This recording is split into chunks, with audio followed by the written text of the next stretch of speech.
अस्सलाम वालेकुम मुअज़्ज़िज़ सामाईन, उम्मीद करते हैं आप लोग खैरियत से होंगे जहां रहें, खुश रहें। शुरू करते हैं आज की कहानी पसंद आए तो वीडियो को लाइक और चैनल को सब्सक्राइब जरूर करना। बढ़ते हैं कहानी की तरफ।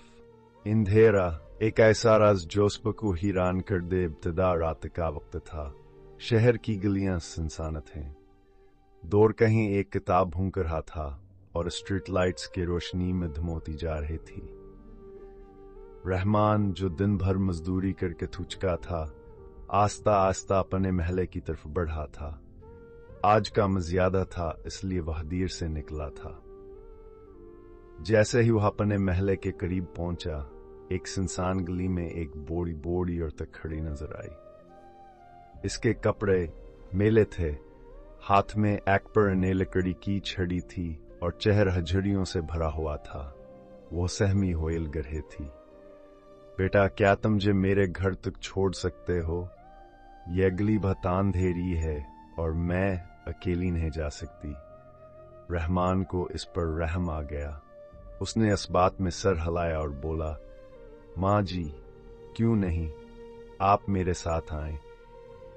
खौफनाक मोड़, वो दोनों आहिस्ता आहिस्ता सुनसान गली में चलने लगे।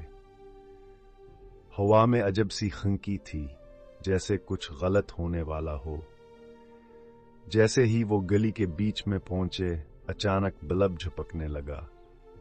हवा की रफ्तार तेज हो गई और रहमान को लगा जैसे कोई सरगोशियां कर रहा हो। अचानक बूढ़ी औरत रक गई।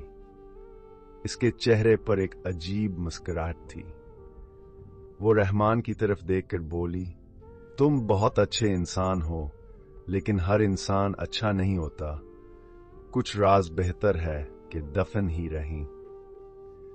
ये कहकर वो धीरे धीरे पीछे हटने लगी और फिर अंधेरे में गायब हो गई। रहमान की आंखें हैरत से फैल गईं। इसका पूरा जिस्म कांपने लगा। ये कैसे मुमकिन था? वो तो अभी इसके साथ चल रही थी। अचानक एक तेज झोंका आया और एक पुराना अखबार इसके कदमों में आ गिरा। रहमान ने झुककर अखबार उठाया और जब इसने सरखी पढ़ी तो इसका खून खुश्क हो गया। 10 साल पहले एक बूढ़ी औरत को इसी गली में कत्ल कर दिया गया था। उसकी लाश आज तक नहीं मिली। रहमान के हाथ से अखबार गिर गया। उसे लगा जैसे उसका दिमाग सुन्न हो गया हो। पसीने से शराबूर वो तेजी से पलट कर भागने लगा।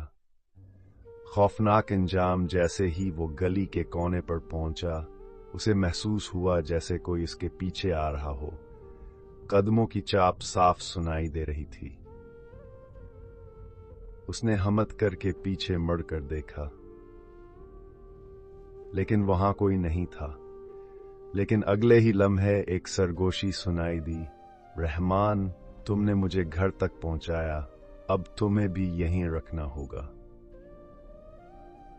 इसके फौरन बाद अंधेरे में 2 सुर्ख आंखें चमके और एक दिल दहला देने वाली चीख गली में गूंज उठी। अगली सुबह महल्ले वालों ने देखा कि गली के कोने पर रहमान की चप्पलें पड़ी थीं, लेकिन वो खुद कहीं नहीं था। ये राज आज तक हल न हो सका कि रहमान के साथ क्या हुआ, लेकिन तब से कोई भी इस गली से रात के वक्त नहीं गुजरता। इख्तिताम।